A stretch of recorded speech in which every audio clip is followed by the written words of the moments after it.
ಎಲ್ರಿಗೂ ನಮಸ್ಕಾರ. ನಾನು ಈ ದಿನ ಲಲಿತಾ ಸಹಸ್ರನಾಮದ ಇನ್ನಷ್ಟು ಮಾಹಿತಿನ ನೀಡಲು ಬಂದಿದ್ದೇನೆ. ಈ ವಿಡಿಯೋದಲ್ಲಿ ನಾನು ಲಲಿತಾ ಸಹಸ್ರನಾಮ ಹೇಗೆ ರಚನೆ ಆಯಿತು ಇದ್ರ ವಿವರಣೆಯನ್ನು ನೀಡ್ತಾ ಇದ್ದೀನಿ. ಲಲಿತಾ ಸಹಸ್ರನಾಮ ಲಲಿತೋಪಾಖ್ಯಾನ ಎಂಬ ಗ್ರಂಥದ ಒಂದು ಭಾಗ ಆಗಿದೆ. ಈ ಲಲಿತೋಪಾಖ್ಯಾನ ಬಂದು ನಮ್ಮ ಬ್ರಹ್ಮಾಂಡದ ಪುರಾಣದ ಒಂದು ಭಾಗ ಆಗಿದೆ. ಈ ಲಲಿತೋಪಾಖ್ಯಾನದಲ್ಲಿ ದೇವಿಯ ಲಲಿತಾ ತ್ರಿಪುರ ಸುಂದರಿಯನ್ನು ಹೇಗೆ ನಾವು ಪೂಜೆ ಮಾಡೋದು, ಸಾಧನೆ ಮಾಡೋದು ಅವ್ರದ್ದು, ಮತ್ತು ನಾವು ಹೇಗೆ ರೀಚ್ ಆಗೋದು ಅವ್ರನ್ನ, ಲಲಿತಾ ದೇವಿಯನ್ನು ನಮ್ಮ ಒಂದು ಆತ್ಮದಲ್ಲಿ ಆ ಶಕ್ತಿನ ಆವಾಹನೆ ಮಾಡಿಕೊಂಡು ಹೇಗೆ ನಾವು ದೇವಿಗೆ ಕನೆಕ್ಟ್ ಆಗೋದು, ಇದ್ರ ಬಗ್ಗೆ ವಿವರಣೆ ಇದೆ.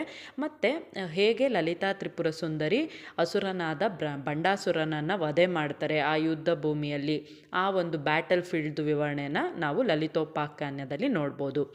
ಇನ್ನು ಅದರಲ್ಲಿ ಲಲಿತೋಪಾಖ್ಯಾನದಲ್ಲಿ ಇನ್ನೂ ಏನಿದೆ ಅಂದರೆ ಚಕ್ರ, ಶ್ರೀಚಕ್ರ ಇದೆಯಲ್ಲ ದೇವಿದು, ಅದನ್ನು ಹೇಗೆ ವರ್ಷಿಪ್ ಮಾಡೋದು ಅಂದರೆ ಪೂಜೆ ಮಾಡೋದು ಅಂತ ಇದೆ.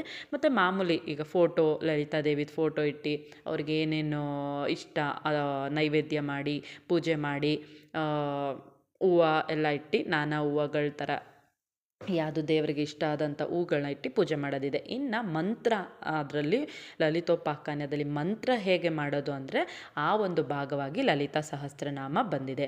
ಇಲ್ಲಿ ಲಲಿತಾ ಸಹಸ್ರನಾಮದಲ್ಲಿ ದೇವಿಯ ಒಂದು 1000 ಹೆಸರುಗಳಿದೆ. ಪ್ರತಿಯೊಂದು ಹೆಸರಿಗೂ ತನ್ನದೇ ಆದ ಶಕ್ತಿ ಇದೆ. ಈ ಒಂದು ಲಲಿತಾ ಸಹಸ್ರನಾಮವನ್ನು 8 ವಾಗ್ದೇವತೆಗಳು ಲಲಿತಾ ದೇವಿಯ ಆಜ್ಞೆಯ ಮೇರೆಗೆ ಬರೆದಿದ್ದಾರೆ.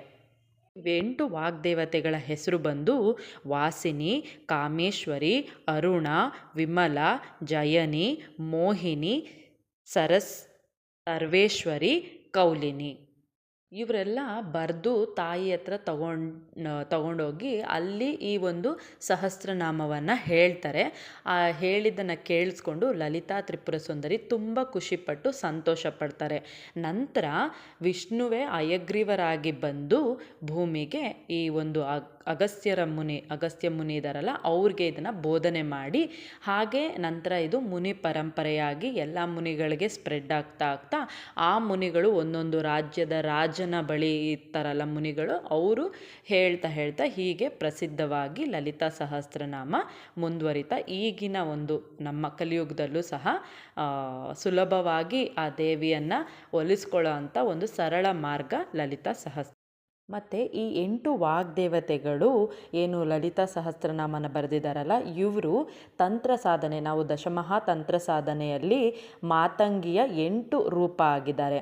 ಹಾಗಾಗಿ ಇವರನ್ನು ಗಾಡೆಸಸ್ ಆಫ್ ಸ್ಪೀಚ್ ಅಂತಲೂ ಕರೀತಾರಲ್ವಾ. ಅಂದರೆ ವಾಗ್ದೇವತೆಗಳು, ನಮಗೆಲ್ಲ ವಾಕ್ಚಾತುರ್ಯ ಚೆನ್ನಾಗಿ ಬೇಕು ಅಂದರೆ ನಾವು ಈ 8 ವಾಗ್ದೇವತೆಗಳು ಮತ್ತು ಮಾತಂಗಿನ ಪೂಜೆ ಮಾಡ್ತೀವಿ.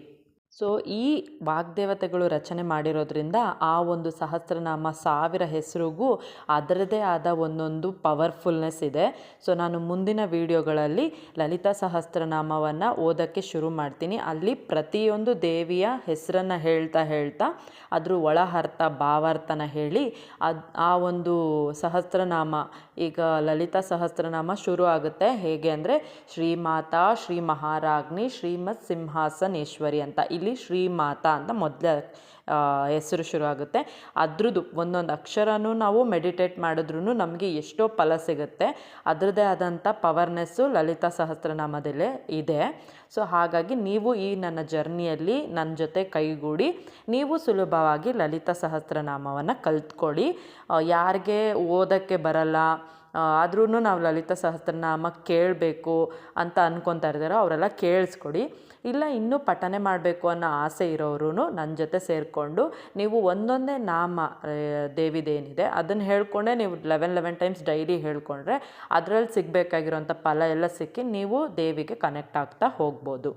ನಾನು ಮುಂದಿನ ವಿಡಿಯೋದಲ್ಲಿ ಇನ್ನೂ ಹೆಚ್ಚಿನ ಮಾಹಿತಿನ ಲಲಿತಾ ಸಹಸ್ರನಾಮದ್ದು ಕೊಡ್ತೀನಿ ಮತ್ತು ಲಲಿತಾ ಸಹಸ್ರನಾಮವನ್ನು ಓದೋಕ್ಕೆ ಶುರು ಮಾಡ್ತೀನಿ. ನೀವು ಎಲ್ಲ ನನ್ನ ಜೊತೆ ಸೇರಿಕೊಳ್ಳಿ. ಧನ್ಯವಾದಗಳು.